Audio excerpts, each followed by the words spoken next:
Nyinyi vijana, mtu anaenda kuongea harama, msikia mtu ameongea harama kwa social media, tafuta yeye mumlete station. Bwana yes, you must give me justice. Kwa sababu watu wananitusi. Sasa hivi vijana wakikamata huyu mtu wamleta hapa, si pia tutatafutia yeye kwa sababu sasa nyinyi mmekataa kunisaidia. OCS hawakamati watu. Mbona hawakamati hao na raia, unaona sasa wanaanza kusema wakamata. Lakini tusaidiane. Kwa sababu mimi siwezi kukubali pia. Unajua watu wengi wananiona wanaona mimi ni mtu. Mimi si mtu hivyo hivyo vile mnaona. Msinifikirie ati mimi ni mtu kama President William Ruto. Mnakumbuka alikuja hapa mkamwambia waachana na harama. Hata president ananiambia kila siku anasema ile watu yako ya 140 na Kabutembo soko mjinga anawajua. Wewe ni nani ukuje kuniambia hapa ati unataka kusimama kura? Ati sasa wewe umekuja ni jembe mpya. Jembe ya kwenda kulima wapi? Ena mkataze hiyo watu. Hiyo watu sasa mtaenda mjauane vijana kama 200. Nyinyi ndio mnaweka amani hapa. Amani tu.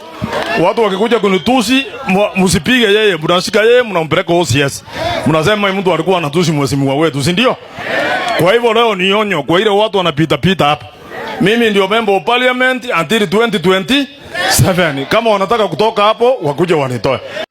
This part of the speech by the Nakuru West MP, Mr. Samuel Arama, has been trending on social media a lot.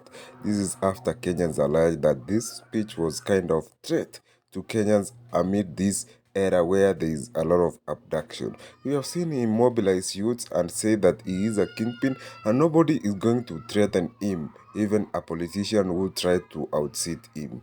And after this speech by Arama, it's very clear that these people are no longer afraid of the public. Rather, they feel like they own the public because of the coffers which they offer.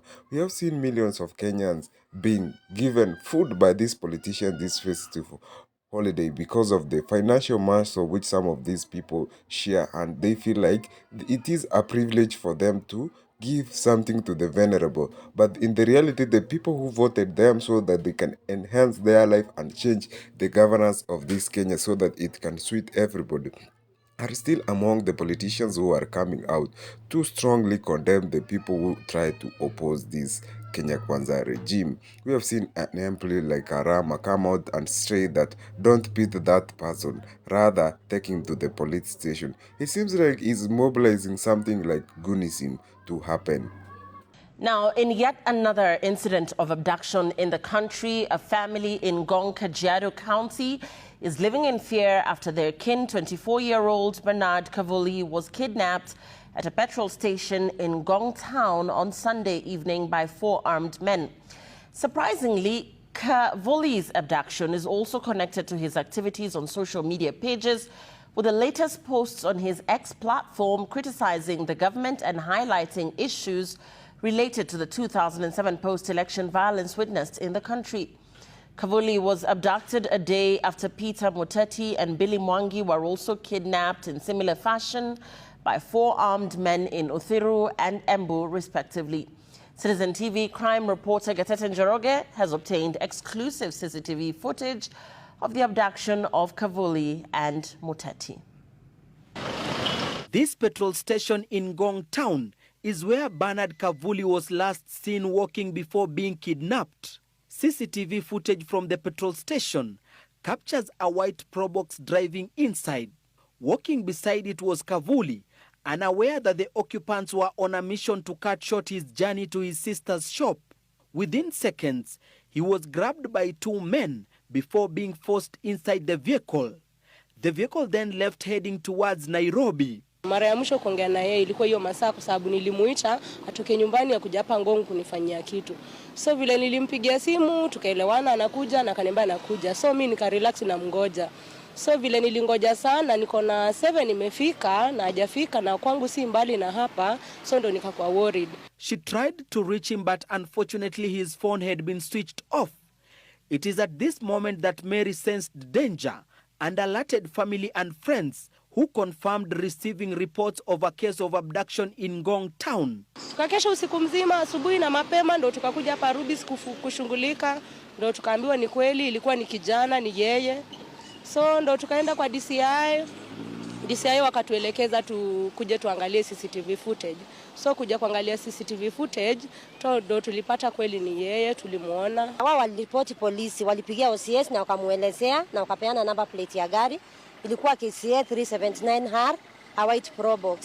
Kavuli, a fourth-year journalism student at Mount Kenya University, is believed to have been kidnapped due to his harsh criticism of the government on the X platform. Of late, the social media influencer was among X-users who engaged on a discussion about the events of 2007 post-election violence. Tumeteseka kutoka Sunday, juu tangu ndugu yetu achukuliwe, atujui alichukuliwa na nani, ako wapi.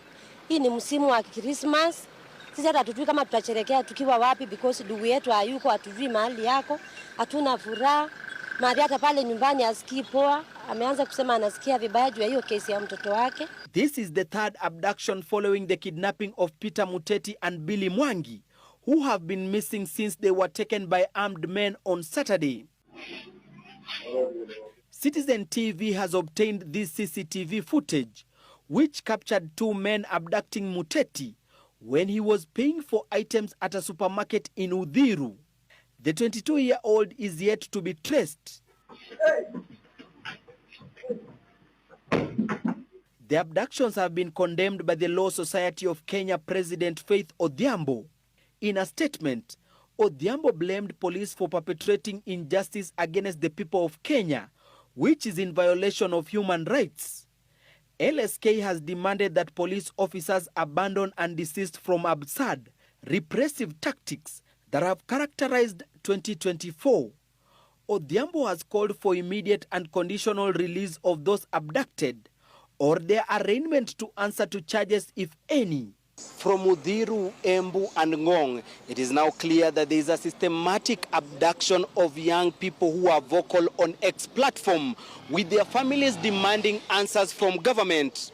Gatete Njoroge, Citizen TV, Ngong. At this wake of abduction, something is not right in Kenya, and many people are now fearing for their lives because the way things are happening, the way abductions are happening, it seems to be very coordinated and very well organized. We have seen how the silhouette cartoonist Mr. Yoro aka Bully Kibet was arrested after he attended a function. It means that there is a very big intel which the police are using to nab this suspect who they want to kidnap. And surprisingly, majority of these people who are being kidnapped are the people who are in the opposing end of Kenya Kwanza regime. They are opposing Kenya Kwanza regime badly, and that's why they have faced a lot of these consequences.